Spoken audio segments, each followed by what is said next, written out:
महात्मा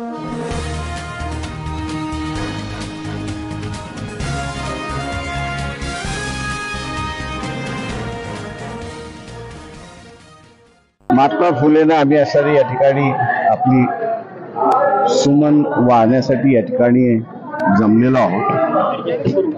परंतु त्याच्याच बरोबर या ठिकाणी मौलाना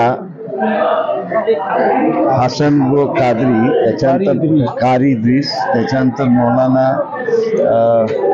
बिस्मिल्ला मुफ्ती अहमद, मौलाना हसन अन्सारी असे हे सगळे या ठिकाणी उपस्थित आहेत। एकंदरीत महात्मा फुलेने जो लढा सुरुवात केला त्या लढ्याची असणारी फळं आपल्याला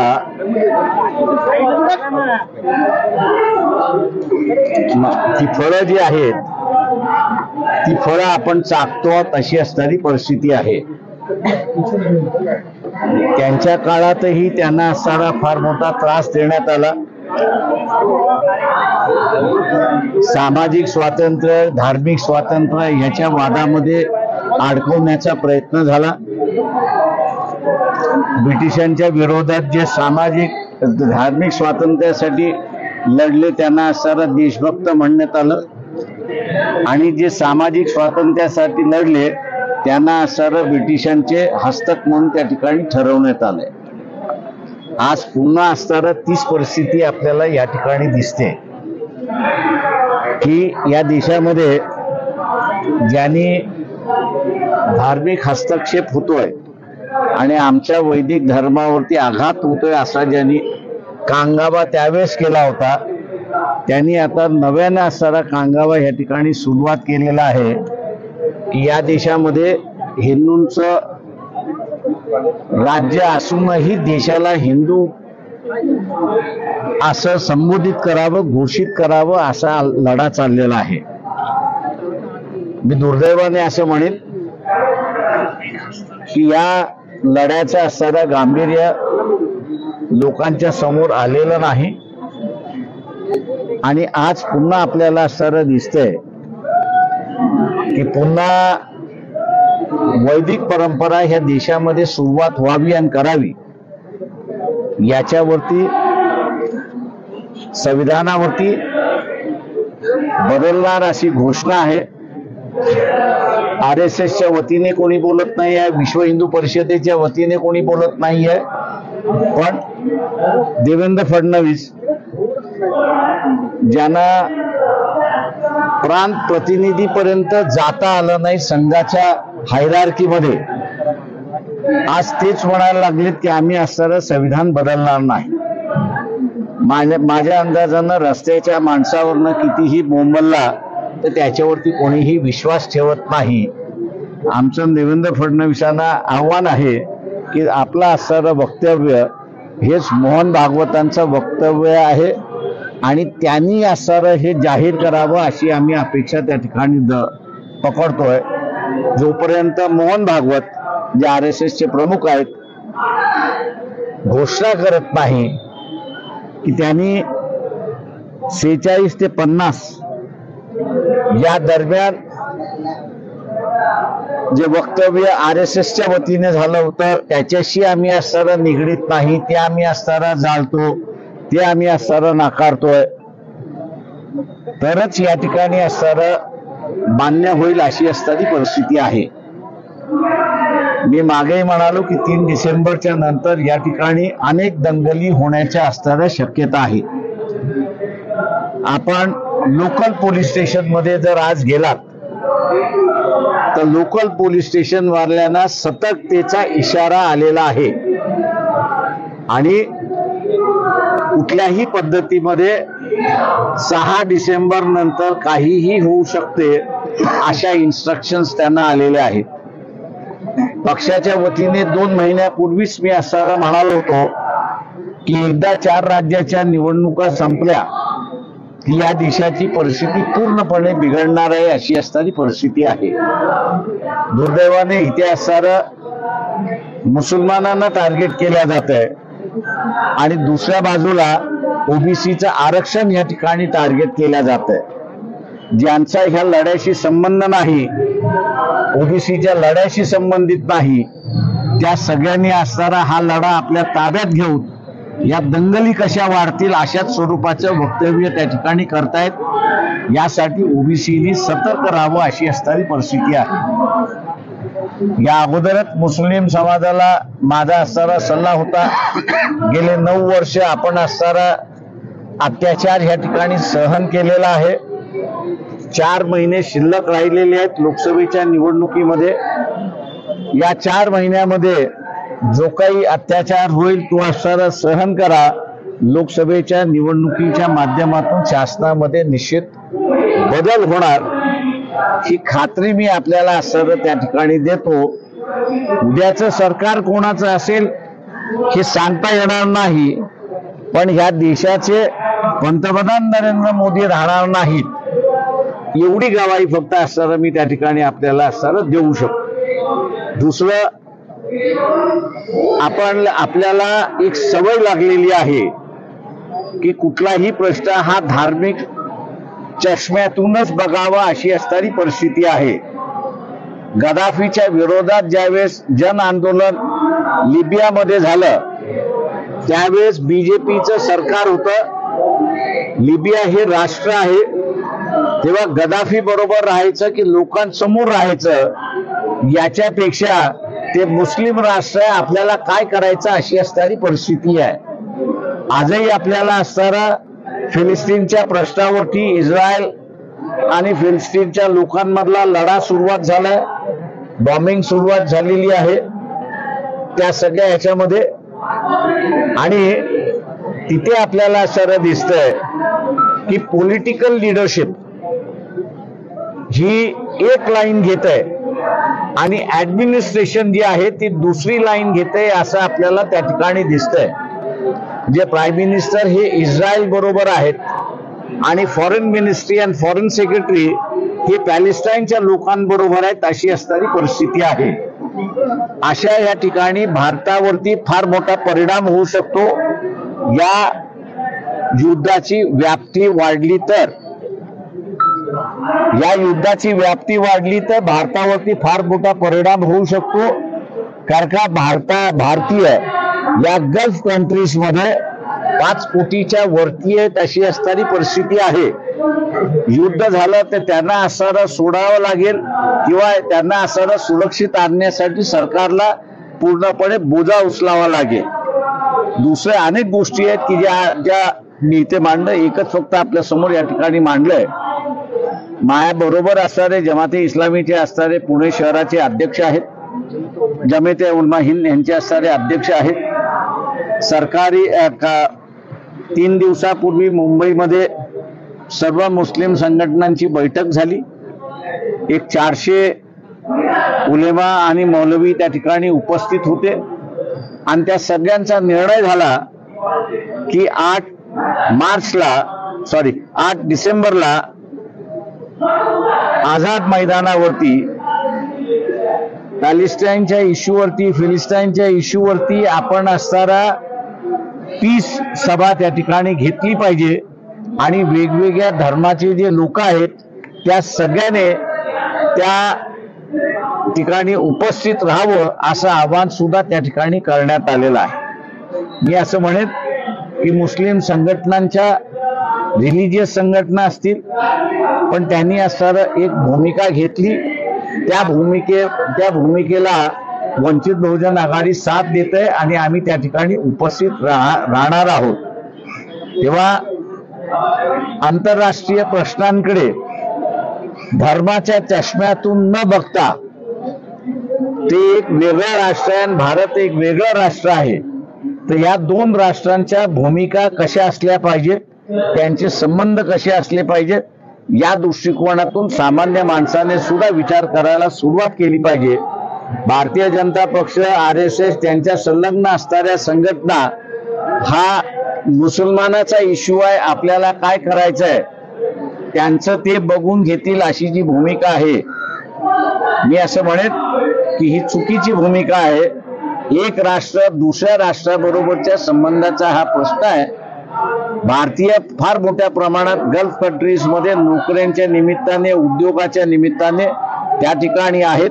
त्यांच्यावरती सुद्धा परिणाम होऊ शकतो आणि म्हणून वंचित बहुजन आघाडीने 8 डिसेंबरच्या पीस सभेला पाठिंबा दिलेला आहे आणि आम्ही अपेक्षा करतो की मुस्लिम समाज मोठ्या प्रमाणात त्या पीस सभेला उपस्थित राहील अशी परिस्थिती आहे. आपण आता विचारा. सर, आज टाइम्सला तुमची मुलाखत प्रसिद्ध झाली आहे. तुम्ही भुजबळांवरती ओबीसीच्या संदर्भात एक कमेंट केली की भुजबळ हे मंडल कमिशनच्या शिफारशींच्या विरोधामध्ये होते. ते थोडंसं इलॅबरेट करा, कधी होते, कसे होते आणि मला वाटतं तुम्ही जरा शोधून लिहिलं आणि जर हे केलं तर अधिक चांगलं आहे. मला जे बोलायचं होतं ते मी बोलून झालं माझं. त्याच्यामुळे आता ज्या डिटेल्स आहेत त्या डिटेल जरा पत्रकारांनी शोधावं, म्हणजे त्यांनाही जरा इनरिच होईल, त्यांनाही जरा तुमचंही नॉलेज इनरिच झालं पाहिजे असं मला वाटतं. ते इनरिच झाल्याशिवाय रिपोर्टिंग चांगलं होणार नाही अशी माझी स्वतःची समज आहे.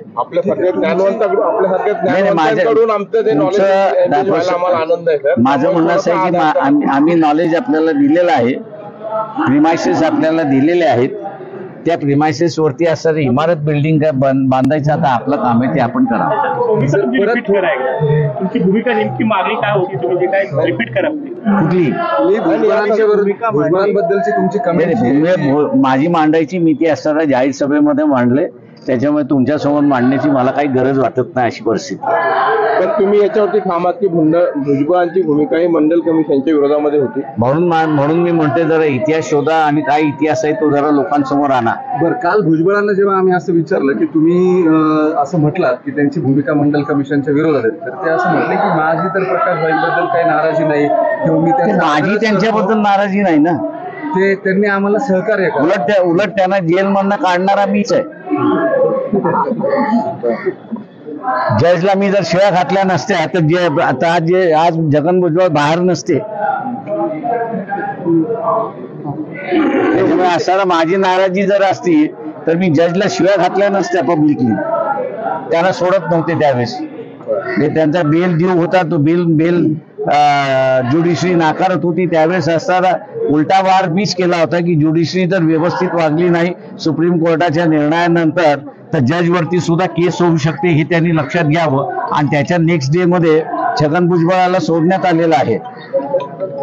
पण त्यांनी कधी असताना माझे आभार मानले नाहीत. ओबीसी आरक्षणासंदर्भातली तुमची भूमिका आता नेमकी काय असणार आहे ती मी काल सभेमध्ये सांगितलेली आहे. तुम्ही पुन्हा ऐकून घ्या ती.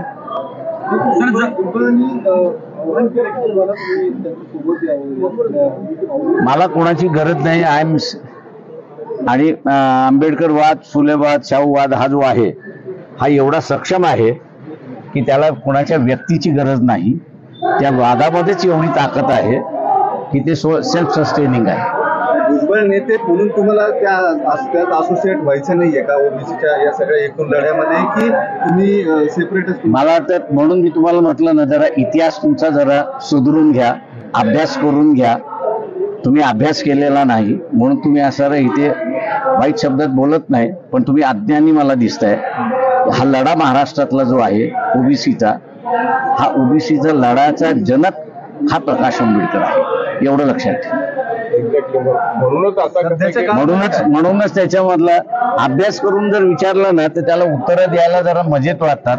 नाही तर काय वाटतंय की तुम्ही सुपारी घेऊन बसलेल्यात अशी परिस्थिती आहे. माझा असणारा रोग जो आहे ना हा तुमच्यापेक्षा अधिक आहे.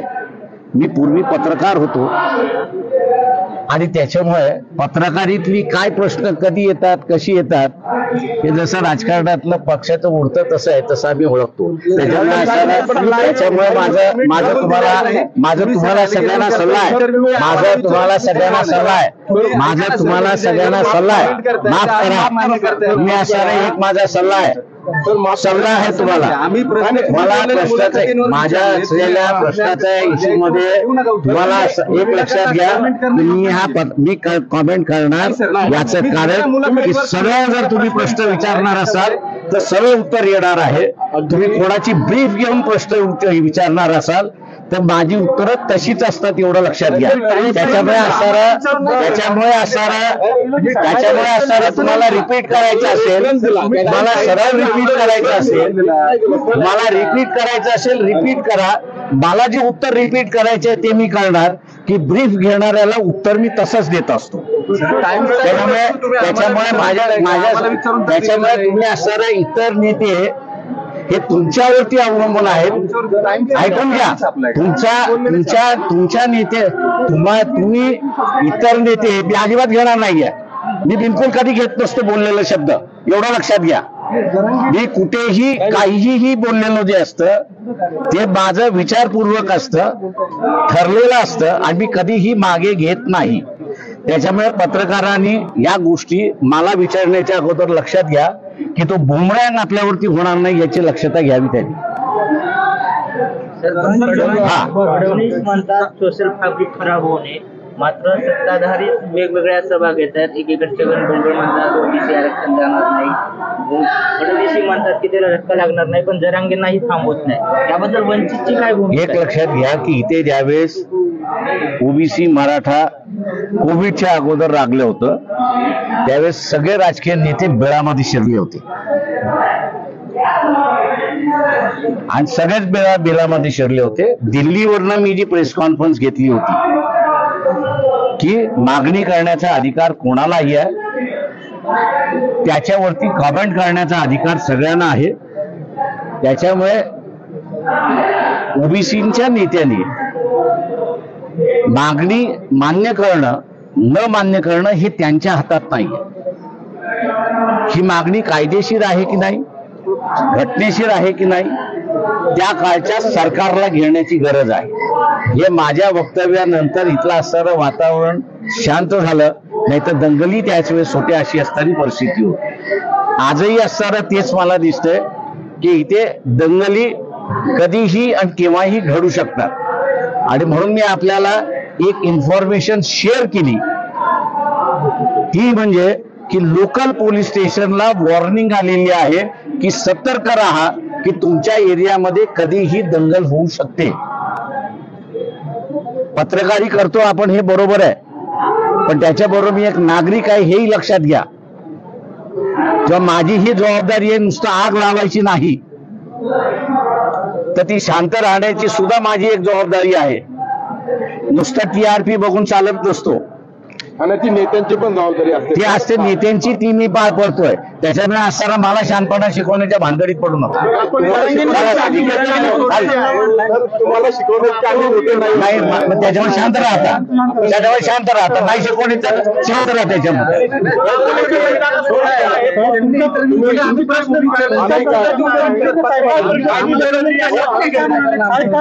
तुम्ही जरा पडताळून बघा इतिहासात. आम्ही काय म्हणतो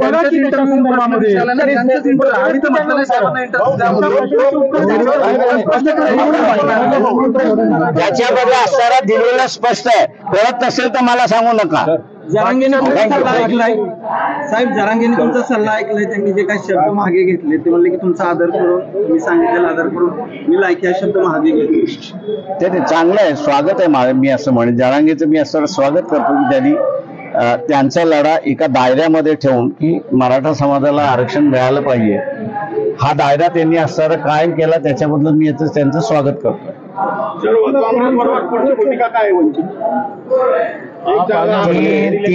तीन तारखेनंतरचा असणारा तो इश्यू आहे. त्यांनी असं म्हटलं की 3 तारखेनंतर आम्ही असणारं इलेक्शन संपल्यानंतर भूमिका घेऊ, तो तोपर्यंत आपल्याला थांबावं लागेल. ओबीसी विद्यार्थी बड़ी संख्या में आजाद मैदान पर है और स्कॉलरशिप नहीं मिल रही है, वो शिकायत कर रहे हैं. आप वहाँ जाएंगे क्या? क्योंकि कोई भी नेता वहाँ पे अब तक नहीं गया.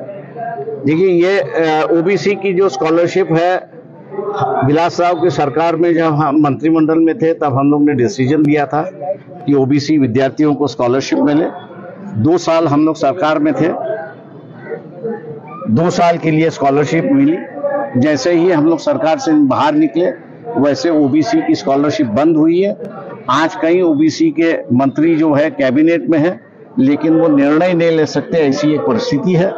जहां मिलने की बात है उस विद्यार्थियों के साथ हम लोग हैं, उनसे मिलते भी है और उनका जो आंदोलन है कि स्कॉलरशिप का है, उस स्कॉलरशिप के आंदोलन को हम लोग मानते भी है। और क्योंकि creamy layer non creamy layer आप ले आए हो, स्कॉलरशिप देना जो है वो नॉन क्रीमी लेयर को देना है, इसलिए गरीब विद्यार्थी है तो इनको स्कॉलरशिप मिलनी चाहिए, ऐसी हम लोग की मांग है। आपने ये भी कहा है कि जनरल इलेक्शन के बाद बीजेपी मोदी के लिए सत्ता में कंफर्म है, लेकिन मोदी भी प्राइम मिनिस्टर नहीं होंगे, ये आप कंफर्म कर सकते हो?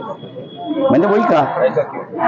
क्योंकि मोदी को अगर प्राइम मिनिस्टर बनना है तो उनको 272 सीटों की जरूरत है, और 272 सीटों की जरूरत है, और बीजेपी मुझे दिखाई देता है कि 272 सीटों पे नहीं आएगी, इसलिए समझौते की सरकार होगी। जो कोई समझौते में जाएगा, सभी पार्टी के नेताओं को मोदी ने अंदर डाल दिया है, तो कोई उनके प्राइम मिनिस्टरशिप के लिए एग्री नहीं होगा और कोई प्राइम मिनिस्टर के लिए एग्री हो जाएंगे। 3 दिसंबर के बाद सांप्रदायिक दंगे हो सकते हैं, ऐसा मैंने आपको इसका तथ्य भी दिया है कि आज किसी भी पुलिस स्टेशन में आप जाइए तो पुलिस स्टेशन में वार्निंग आ चुकी है कि आज 6-10 दिसंबर के बाद में आपके यहाँ कुछ भी हो सकता है, दंगे हो सकते हैं, चाहे वो हिंदू मुसलमान के दंगे हो सकते हैं या ओबीसी मराठा के दंगे हो सकते हैं।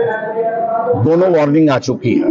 राष्ट्रवादीने 2014ला सरकार पाडलं राष्ट्रवादीने 2014ला सरकार पाडलं असं थेट पृथ्वीराज चव्हाण यांनी सल बोलून दाखवले काल एका कार्यक्रमामध्ये। सरकार जर पाडलं नसतं तर मराठा आरक्षणाचा निकाली निघाला. आता ते जरतरच्या भाषेत त्याला मी नाही कॉमेंट करतो. 5 राज्याच्या निवडणूक आहे तिथं काय स्थिती असेल, तुमचा तर्क काय आहे त्यावर? बीजेपी पाठीमागे राहील असं मला दिसतंय. चलो थँक्यू. आणि बाळासाहेब तुम्ही दुसऱ्यांदा माझं सर्व म्हणणं असं ही